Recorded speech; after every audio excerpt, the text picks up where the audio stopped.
Hello, this is the Global News Podcast from the BBC World Service, with reports and analysis from across the world. The latest news 7 days a week. BBC World Service podcasts are supported by advertising. This is the Global News Podcast from the BBC World Service. I'm Jackie Leonard, and in the early hours of Tuesday, the 5th of November, these are our main stories.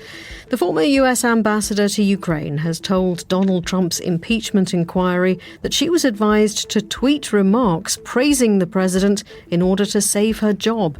The Dutch government has admitted that one of its fighter jets carried out an airstrike in northern Iraq 4 years ago, which killed scores of people, including civilians. And British MPs have chosen a new Speaker of the House of Commons, Sir Lindsay Hoyle, who's regarded as a safe pair of hands to replace the high-profile John Bercow. And 42 years after this... 3, 2, 1... We have ignition and we have liftoff. What the Voyager spacecraft have been telling us about what lies inside and outside our solar system. 4 US officials called to testify before Congress as part of an impeachment inquiry failed to turn up on Monday, but everyone in Washington is still talking about what's been said to the committee. The Democrats have released the first transcripts from closed-door testimony with several witnesses in relation to the now infamous telephone call between President Trump and his Ukrainian counterpart. They include concerns from the recalled US envoy to Ukraine, Marie Yovanovitch, who said she felt threatened by some comments made by the president. Mr. Trump responded to the transcripts. The president of Ukraine was not a fan of hers either. I mean, he did not exactly say glowing things. I'm sure she's a very fine woman. I just don't know much about her.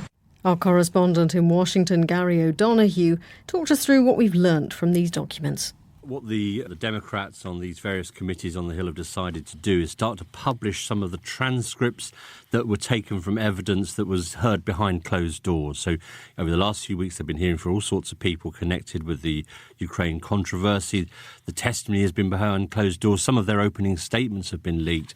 And what we're seeing today is the first two of those. One is from Marie Yovanovitch, who was the ambassador to Ukraine, who was removed by Donald Trump in the spring of this year. Another one is a senior aide to Mike Pompeo, the Secretary of State. Both of them expressed serious concern about the role of Rudy Giuliani, the president's lawyer, in running Ukraine policy. Mr. McKinley says he resigned because he was concerned about the engagement of our missions to procure negative information for domestic political purposes. So, again, reiterating that view that the president was trying to get some information, trying to organise a deal, if you like, with Ukraine to put pressure on Joe Biden, his main political opponent here in next year's election. So just how explosive are these allegations? Some of them are quite extraordinary. Marie Yovanovitch, when she asks the ambassador to the EU, Gordon Sondland, what to do about the kind of misinformation that's being spread about her, he says, tweet some praise of the president. That's his solution to that. And she also talks about being warned by Ukrainian officials this time last year that Rudy Giuliani was out to get her, and told again by Ukrainian officials earlier this year that she needed to watch her back. And that's in respect of officials from her own country. That was Gary O'Donoghue in Washington. Now to Iraq.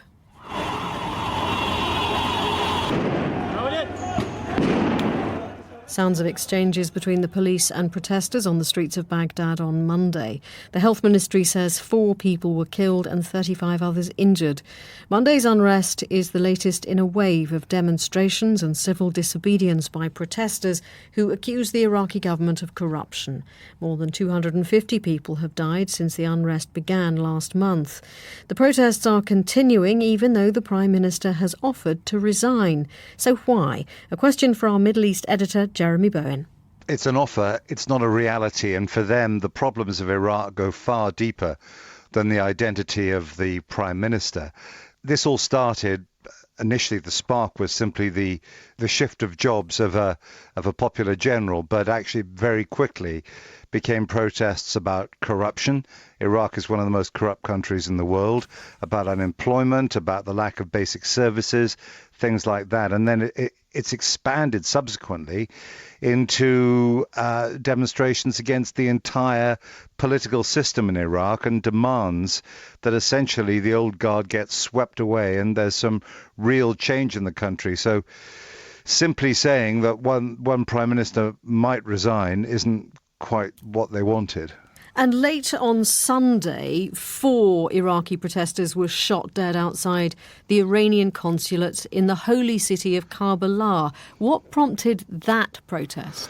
Well, not being there, it's hard to say, but my guess would be that these are protesters who see Iran's influence in the country as being a big part of the problem rather than being any kind of solution. So they apparently pulled down the flag, put up an Iraqi flag, and when the security forces dispersed them using tear gas and live bullets, those people were killed. So, it is a sign of how deep-seated these protests are becoming. Iran has been working hard, hasn't it, to build up its influence in both Iraq and indeed in Lebanon, where there have also been protests recently. How is Iran reacting to all this latest unrest? And is it worried it might be losing that influence? For Iran, the status quo in Lebanon and Iraq are the things that it likes best, because it's not just simply working hard recently. This has been a long-term project to build up considerable influence in those two countries, which have a natural affinity because of big Shia Muslim populations. Iraq is a predominantly Shia Muslim country. The Iranians have apparently been speaking to some of their allies, militia leaders inside Iraq, saying, according to Reuters reports, saying, look, please take your pressure off the Prime Minister. Don't say he has to go. We need to sort this one out the way we want it to go. And if people start resigning, that will not be good for Iran. That was Jeremy Bowen. The Netherlands has for the first time admitted that a Dutch fighter jet was involved in an airstrike in northern Iraq 4 years ago, which killed about 70 people, including civilians. The group Air Wars, which monitors civilian casualties, accused the Netherlands of a cover-up. Our defence correspondent Jonathan Beale has more details. Reports of civilian casualties soon emerged after the airstrike on the Iraqi town of Hawija in June 2015. The building was an IS bomb-making factory. It's believed to have been rigged with explosives, causing extensive damage. Soon after the attack, the US military acknowledged the likelihood of civilian deaths and ordered an investigation. But at first, the Dutch MOD insisted that none of their airstrikes had caused civilian harm. Following accusations of a cover-up, the defence minister has now admitted that a Dutch jet was involved in the strike and that around 70 civilians and IS fighters were killed in the attack. That was Jonathan Beale. The Congolese government says that since the beginning of the year, there have been more than 300 attacks on health workers fighting the Ebola virus in the east of the country. Since the outbreak began last year, the virus has killed over 2,000 people. Here's our Africa editor, Will Ross. The 300 attacks this year on health workers and patients have left 6 people dead and 70 injured. The Congolese government and the United Nations say every attack sets back the Ebola response. Teams are suddenly unable to access the population to isolate those who may have become infected, and they can't carry out the vital education campaigns. 2 people have been arrested following what appears to be the latest act of violence related to the Ebola response, the murder of a radio host who had just presented an awareness programme. That was Will Ross. India's top court has announced a series of measures intended to address the toxic smog which is causing a public health emergency in the capital, Delhi. It ordered limits on the use of diesel generators and banned all construction and demolition work in the capital. The Chief Minister of Delhi, Arvind Kejriwal, said there was a focus on stopping stubble burning in rural areas. The Supreme Court has summoned the Chief Secretaries of Haryana, Punjab, and I believe Uttar Pradesh, where all this stubble burning is taking place. And the Supreme Court has also come down very heavily and said that stubble burning needs to be stopped. The BBC's Rajini Vaidyanathan is in Delhi and told us what it's like to live and breathe in Delhi at the moment. As someone who's moved here, 8-9 months ago, This is my first pollution season, and just how it affects you, it's little things. I've been having non-stop headaches, feel thirsty a lot and nauseous most of the time, including right now actually, but you just kind of manage it. And call me vain, but I also have a lot more spots on my skin because that's what the air pollution can do to you. I've also become obsessed with checking my air quality app, and I went down just before I talked to you, Jackie, to see what the latest reading was. And for the PM 2.5, which is the level of small particulate matter, the small particles that go deep into your lungs, that was around 270. And just to give you some context, the World Health Organization says that a safe level of PM 2.5 is 50. So we are still way, way above what is considered safe, although things are better today compared with what we were seeing at the weekend, AQI readings close to 1,000. You are seeing some slight improvement then. How much do you think that's down to the authorities limiting car use in the city? What some people are saying is the levels reduced because of changes in the weather patterns, which can often do that. So, you know, if there's more winds or rain or whatever, that can reduce the levels. I mean, they were staggering over the weekend, but they are still staggering now. So it's hard to know. Of course, this odd even scheme is one of the things that's being brought in to try and reduce emissions from vehicles, but they aren't the only thing that contributes to these extraordinarily high levels of pollution right now. Another factor being emissions from industrial pollution. So, you know, you've got factories that are polluting unchecked, that kind of thing. It's a whole toxic cocktail that really adds to this. And I was talking to a doctor earlier today who said that every breath that we take in Delhi amounts to inhaling poison. So, I mean, there you have it, really. We're all damaging our lungs just by existing here. And it doesn't really make a difference whether you're indoors or outdoors. Even with air pollution meters or purifiers in my house last week, I was getting readings of around 200. It is obviously especially bad right now, but as you've indicated, smog is not that unusual in Delhi. Are the authorities looking at longer-term changes which might actually tackle the problem in a long-term way? Well, I mean, that's the debate that's going on at the moment. And the Supreme Court today, you know, accused the authorities of only being interested in gimmicks. Perhaps they were pointing the finger at that odd-even scheme that we were talking about. And also said that the authorities in some ways have been passing the buck. In terms of who's responsible, is it the Delhi state government that should be doing more? Is it the neighbouring states? What about the national government? What about Prime Minister Modi? Is he doing enough? You know, I don't know how many people know and are aware of how much the damage is. So how much pressure is being put on politicians, although that pressure is certainly amplifying as the days go by. But, you know, as I say, this happens every year. People have become accustomed to pollution season, as they call it. That was Rajini Vaidyanathan in Delhi. Still to come. Ladies and gentlemen, to whom it concerns, it's The Late Late Show. And here is your host, Gay Byrne. We remember the veteran Irish broadcaster Gay Byrne, who has died at the age of 85. This week marks 30 years since the fall of the Berlin Wall. The man who precipitated a change in Europe that has had a profound impact is the last Soviet leader Mikhail Gorbachev. He has told the BBC that the current standoff between Russia and the West is putting the world in colossal danger. The man who helped to end the Cold War described East-West relations today as chilly but still a war.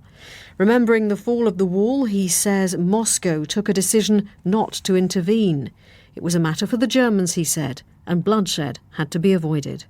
Our Moscow correspondent Steve Rosenberg reports. At the age of 88, Mikhail Gorbachev is in poor health, but his sense of humour is fighting fit. You were right to rush over for this interview, he tells me. At my age, I could go any moment. The former Soviet president gives few interviews these days, but he's agreed to talk to me about an event 30 years ago that changed the world. On November the 9th, 1989, the Berlin Wall fell, paving the way for German reunification. But how would Moscow react? At the time, there were hundreds of thousands of Soviet soldiers in East Germany. We took the decision there mustn't be bloodshed over an issue of such magnitude. There were some people, like Margaret Thatcher, who didn't want a united Germany. But we declared we would not interfere. It was a matter for the Germans to decide. Это дело немцев. Пусть они решат. Just 2 years later, the Soviet Union fell apart. Many Russians still blame President Gorbachev for the death of a superpower. But there were achievements too. The President of the United States and the General Secretary of the Central Committee of the Communist Party of the Soviet Union. Gorbachev performed a diplomatic double act with Ronald Reagan to reduce the nuclear arsenals of the USSR and America. For the first time in history, the language of arms control was replaced by arms reduction. But the disarmament treaty they signed has collapsed. Both Russia and America are testing new missiles and are being sucked into a new arms race. How dangerous do you think the current confrontation is between Russia and the West? As long as weapons of mass destruction exist, nuclear weapons, the danger is colossal. All nations should declare, all nations, nuclear weapons must be destroyed. The words of Mikhail Gorbachev, ending that report from Steve Rosenberg. British MPs have elected a new Speaker of the House of Commons to replace the high-profile former holder of the post, John Bercow. Sir Lindsay Hoyle will take on the role supervising MPs through the next stage of the Brexit process, among other things.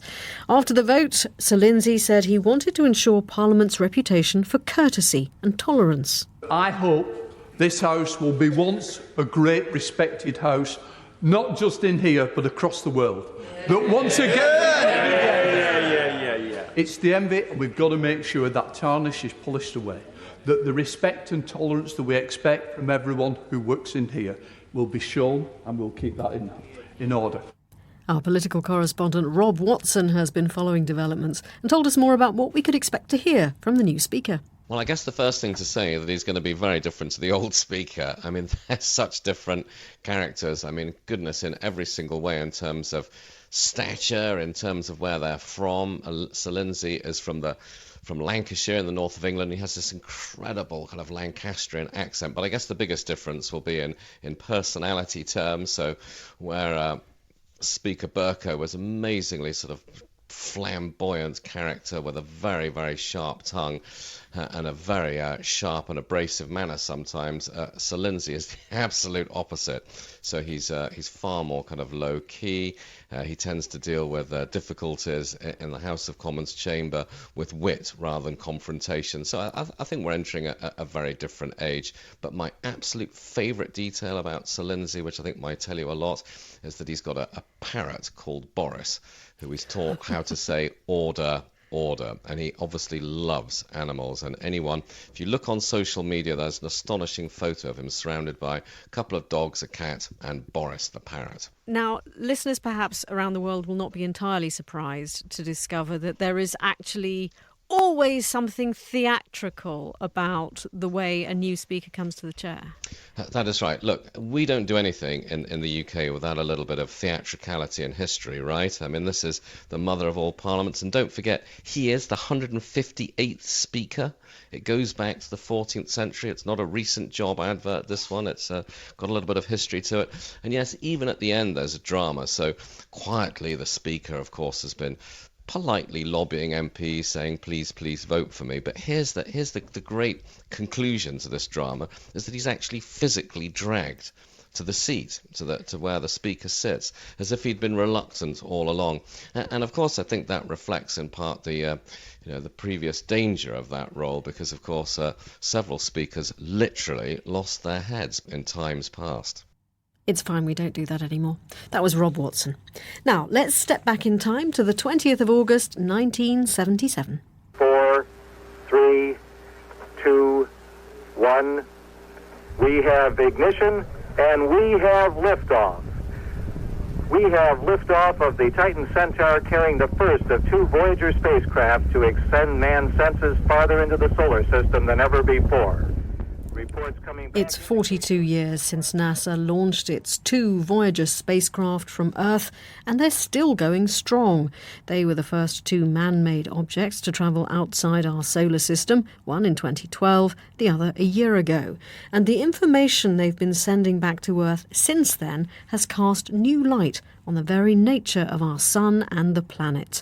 More from our science reporter, Paul Rincon. In 1977, NASA launched 2 robotic space probes to explore the furthest reaches of our solar system. Carrying 2 gold discs with messages for any aliens they might meet, the 2 Voyager spacecraft have now travelled so far that it takes nearly a day for their signals to get back to Earth. By comparing data sent back by Voyager 1 with data from its identical companion Voyager 2, scientists have been able to build a detailed picture of our cosmic neighbourhood. When Voyager 2 passed through the magnetic bubble surrounding the Sun and planets, it measured a change in the density of plasma, the charged particles and gas that permeate space. This is a clear sign that the probe was leaving the Sun's influence and crossing into a new region called interstellar space. Professor Don Gurnett from the University of Iowa explained what they found. There is a very, very sharp boundary there. There was a time 50 years ago or so, and people thought the solar wind would just get gradually whittled away or dissipated as it propagated in interstellar space. In fact, there's a very, very sharp boundary there, which we call the heliopause.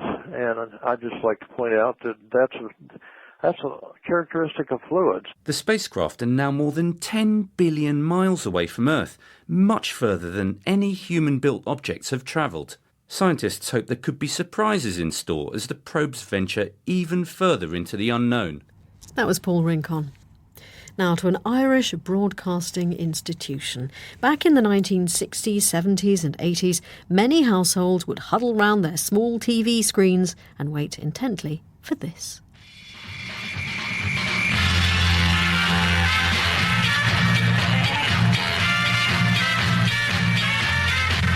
Ladies and gentlemen, to whom it concerns, it's The Late Late Show. And here is your host, Gay Byrne. Now that host, the veteran Irish broadcaster Gay Byrne, has died at the age of 85. As one of the most recognisable faces of Irish broadcasting, he was best known as the host of The Late Late Show, which is the world's second longest-running chat show. The President of Ireland, Michael D. Higgins, said Gay Byrne challenged Irish society and shone a light not only on the bright, but also the dark sides of Irish life. Our arts correspondent Vincent Dowd told us about Gay Byrne and how he was regarded in Ireland. Incredibly highly. Born Dublin 1934, so he was in on the ground floor. This was his lucky break, really. In 1961, when Radio Telefís Éireann finally started a TV service, rather late you might think. In 1962, The Late Late Show started as a weekly TV chat show. Byrne's charm was absolutely central to its success. He carried on until 1999. Gaybo, as he was often known, was like an extra brother or a son in the house. From the early 70s, he also did a daily discussion and phone-in show on RTE Radio, and that was Ireland's national notice board. And tell us a little bit more about The Late Late Show and why it was so influential. It wasn't just cosy chat, was it? It was known for pushing boundaries. No, it could be jolly, and then suddenly it would do something far more serious. For instance, back in the 60s and even 70s, it was seen as a scandal if an unmarried woman had a baby in Ireland. So The Late Late Show might simply interview an unmarried mother, and Gay would do so with sympathy and understanding. He was a good listener, which not everybody in broadcasting is. So there were other times when things happened which were slightly ridiculous sounding. The shocking Bishop and the Nighty affair of 1966. Gay Byrne asked a woman in his studio audience very lightheartedly what she'd worn on her wedding night. Mrs. Eileen Fox of Dublin said she'd worn nothing whatsoever. Among those outraged in the Catholic Church was the Bishop of Clonfert in County Galway. The heavens shook, but people survived. Gay Byrne even, and this would have been unthinkable a bit earlier in Irish broadcasting, quoted some instructions on using a condom. If you'll pardon the expression, Roisin, would you roll it there, please? The condom is made of rubber, whether you knew it or not. There are two main types. On the left, a condom with a teat. On the right, plain without a teat. I'm surprised and pretty shocked, to tell you the truth. You're surprised and pretty shocked. Yeah. Disappointed. Gay Byrne there. So he was obviously this towering figure in Irish broadcasting. Yes. Give us an idea of what sort of reaction there has been to news of his death. Well, we should say that it was well known that Gay Byrne was dying of cancer. So in one sense, it wasn't a shock. But people from the very top have been saying how much they are sad to see him go. I'll just quote Ireland's president, the head of state, Michael D. Higgins, who always has a good way with words. Gay Byrne challenged Irish society, and he shone a light not only on the bright but also the dark sides of Irish life. He helped shape our conscience, our self-image and our idea of who we might be. And the broadcaster Graham Norton, an Irishman who's made a big career basically in the UK, said he showed us all how it should be done. Generous, funny, informed, but more than anything else, completely at ease on air. Our arts correspondent Vincent Dowd on the Irish broadcaster Gay Byrne, who has died at the age of 85. And that's it from us for now. There will be an updated version of the Global News podcast later.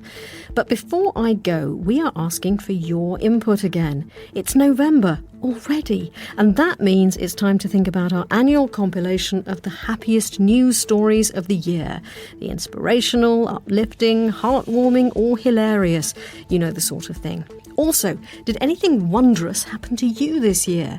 Record yourself telling us who and where you are and what happened, just a line, and then email it to us, and you might get on there as well. The usual email address is globalpodcast@bbc.co.uk, or if email is just too much of a struggle for you, tweet me using the hashtags GlobalNewsPod or HappyNewsPod. I'm Jackie Leonard, and until next time, goodbye. Aerodynamics, camouflage, a sort of flexible skin, and new powerful glue, bug-resistant materials, scaling up the side of buildings like Spider-Man, saving thousands of lives. This is 30 Animals That Made Us Smarter. I'd like you to meet what I reckon are the toughest animals on Earth. The podcast which investigates the amazing things that animals have taught us. I was now completely out of my comfort zone. 30 Animals That Made Us Smarter. But now for the light bulb moment from the BBC World Service. They are the stuff of science fiction. Catch up with the whole series now. Stay away. I don't taste good and I'm venomous. Just search for 30 Animals That Made Us Smarter wherever you get your podcasts.